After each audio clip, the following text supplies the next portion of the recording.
Dan Patlansky, and you're listening to The Gareth Nelson Show. Okay, we're joined by the fantastic Dan Patlansky once again on The Gareth Nelson Show today. Dan, how you doing? I'm excellent, Gareth. How are you? I'm well, thank you. I wanted to ask you now. Last time I spoke to you a lot about how you got started, etc. But I wanted to actually ask you, what was the moment when you picked up a guitar, and what was one of the first songs that you actually decided to learn on a guitar? Well, I picked up a guitar because all the music I was listening to was guitar-based music. And when I first picked up a guitar, it was like kind of the 80s. So like AC/DC and Guns N' Roses inspired me, I think, more to pick up the guitar because there's a guitar-driven band. But the first song I ever learned was from the guitar teacher down the road. I think it was Wild Thing by the Trogs. Oh, wow. Yeah. I would expect it. Yeah. So, I mean, that's like, I think it's just a 3-chord wonder, and it kind of gets you playing a song on your very first lesson, which was quite cool. Indeed. And what is it about the guitar for you? What do you love about the instrument? It's the easiest instrument in the world to pick up and start playing immediately, but the hardest instrument in the world to master because I like it very much to the human voice. It's there's so much you can do with one note just by playing a note, the vibrato of the note, the intensity you pick the note with. There's so many different shades of color just with one note. I think more so than most instruments, and that makes it very, very difficult and challenging, and obviously very vocal-like sometimes, and that's what really draws me to the guitar. And almost like a unique sound to the guitarist. I mean, you can actually hear the different guitarists playing their guitars. It's like you say, like vocals. Exactly. Yeah. I think you can do that with piano players too. True. Just the way they attack the piano, but I think on a guitar, it's far more in your face, that kind of difference. Yes. You can really hear the person's attack with the right hand and the left hand, and that really shapes your tone and who you are, your voice as a guitar player, really. Yes. And what made you pursue a career in music? I mean, for instance, a lot of people would say, you know what, I want to go and be a lawyer, I want to be a doctor. What made you take this road, as it were? Well, I mean, it was just this absolutely love for music, and listening to music before I played music. It took me to a real special place, and was almost like escape from real life. You know what I mean? In a way, all the stresses in your life and stuff, and it was just it was just an incredible feeling. And when I started making music, it was just such this incredible feeling and experience that I thought I really wanted to pursue that as a career. I mean, I never thought it would be possible, or I never, I don't know what the likelihood of it was, but I kind of forced myself into it because after school I didn't study any tertiary thing. I didn't go to university or college and study. So I've always had zero fallback plan, if you know what I'm saying. And I think in a way that was a good thing because it forced me to make things happen in music instead of saying, okay, cool, I'm going to go earn money in whatever degree I've got, because it's a lot easier to earn money in that, and then I'll come back to music, which you never really do because you kind of, you get comfortable in a particular lifestyle. Yes. So, by not having a fallback plan, which is not what I would ever recommend to my own children, but by not having it, it definitely forced me to pursue it. Yes. You almost had no other choice, almost. Yes, 100%. Well, thank goodness you sure. did. Thank goodness you did. Yes. Now, let's do a hypothetical. Yeah, you go to a braai one day, you meet a distant family member, a youngster that comes to you and says, Dan, I want to be a musician. What would your advice to them be? Would you advise them to go for it? Would you say be cautious? What would you say? Yeah, I think cautious is the way. I mean, definitely advise them to go for it because, I mean, if it's your passion, everything, I think you'll do well at anything in life if you're passionate enough about it. You'll push through the hours of practice and, the disheartening moments. But I think with a pinch of caution too, explaining to that person how tough it is out there and how brutal and relentless it can be, and how soul-destroying sometimes it can feel being a musician, Yes. But it's, if it's your passion, all that stuff won't really matter, And how would you say, when did you say your career sort of took off? I mean, and did you focus on pushing out the commercial side of it, getting onto radios, etc., or was it just about playing live, learning your craft, and being true to yourself? Yeah, it was definitely the latter. I mean, I obviously didn't do myself any favors by picking the blues to play, especially here in South Africa, because it's a niche market anywhere in the world, and it's obviously even more of a niche market here. Yes. But I had a passion for the music, and I kind of just did a lot of live shows and residencies in Joburg, where I grew up, for 4 or 5 years. And for me, a real turning point in my career was the first national tour that I did. I just signed my first major record deal with EMI back in those days. Had my first proper national release of an album, and I had a tour to back it up, and I was playing small towns and big cities all over South Africa for the first time. And for me, that felt like the first time that I felt like I'd really achieved something, and I was kind of on a good wicket and moving forward, and had some momentum. So it was and that was back in 2004.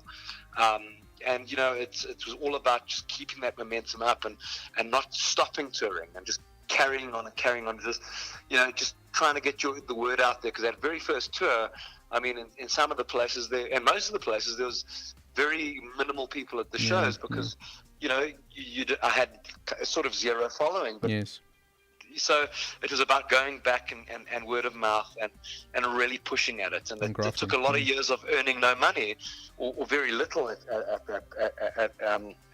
and just persevering. Yeah.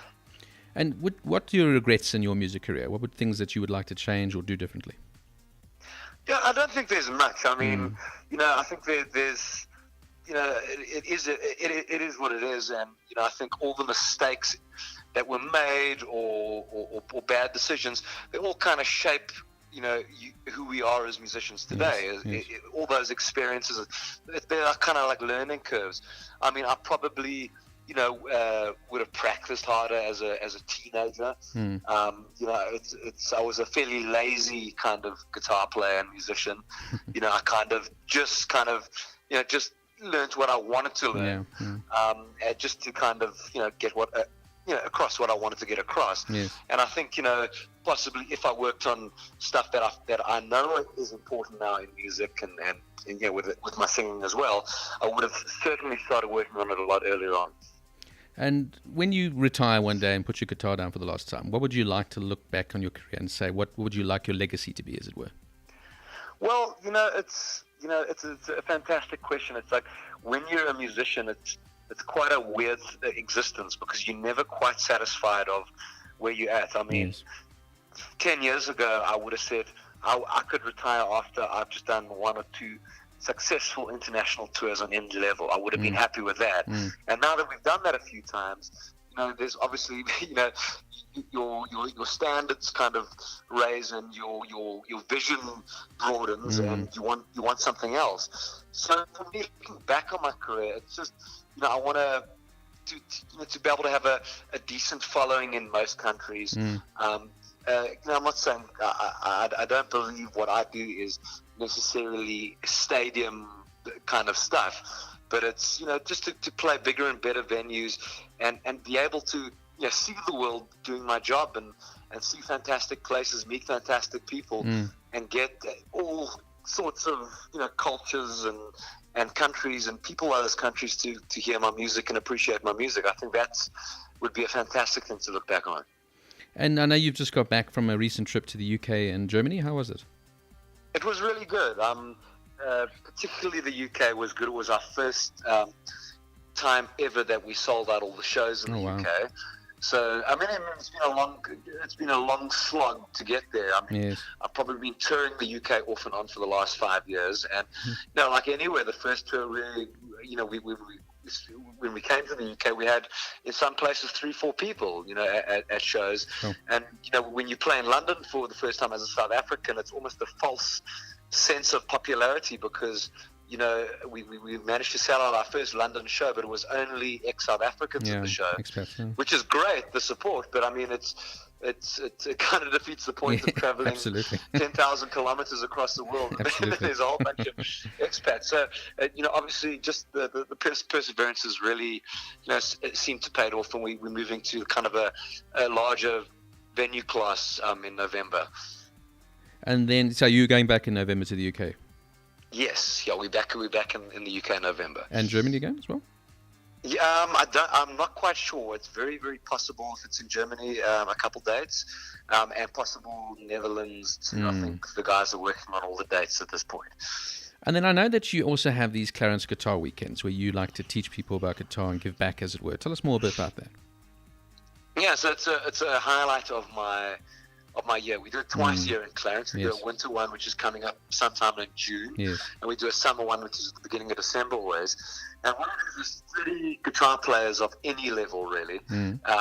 Just because of the way I structure the weekend, any level's welcome. And it's just the people that share the same passion as I do for guitar playing, for music, for the gear, for just for everything related to guitar. Yes. And I do group workshops, covering all aspects of what I do.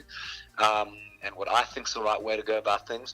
But I think the big part of the weekend is the people you meet as an attendee of the weekend, because you're meeting, people, like-minded people, and it's the jamming. And I think people learn a lot more from just jamming with other people on the weekend than they even do from the group workshops. Yes. And it's just fantastic to hang around with 30 like-minded people. It really is a highlight for me. Well, it's a fantastic thing that you're doing. There's a nice initiative, I must say. And I also know what's coming up for you in South Africa. I know that you're going to be playing an acoustic gig, I think, at the Music Room, which is a fantastic venue. I went there the other night, in fact. So I look most forward to that one. But what else is lined up for you in South Africa? Well, so, we've almost rounded up the initial touring for Perfection Kills. I think we've got the next one is in Secunda or something like that. And then I'm in studio producing an album for another artist in May, with the odd show kind of in between. It's not really a tour month, so odd show like in Mozambique and all over and Empress Palace Barnyard, all that type of stuff. Are you allowed to mention the artist or? Sorry? Are you allowed to mention? Of course.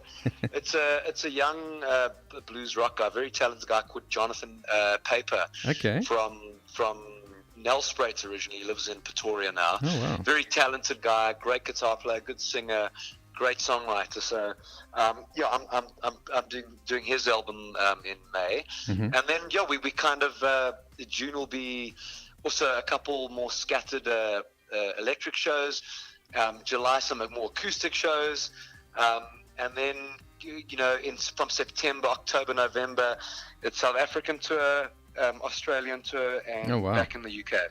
Fantastic, Dan. Well, I mean, I just hope that also in one day that you can conquer the States as well, because they need to hear you as well. That will be fantastic. Big time. Dan, it's an absolute pleasure having you back on the Gareth Nelson Show, and we hope to have you in live one day as well, when the time allows, of course. And but thank you so much, and we'll get you on again in the near future to keep promoting this fantastic work that you do. Oh, thank you, and it was a great interview. Thank you very much. That's a pleasure. Okay, cheerio.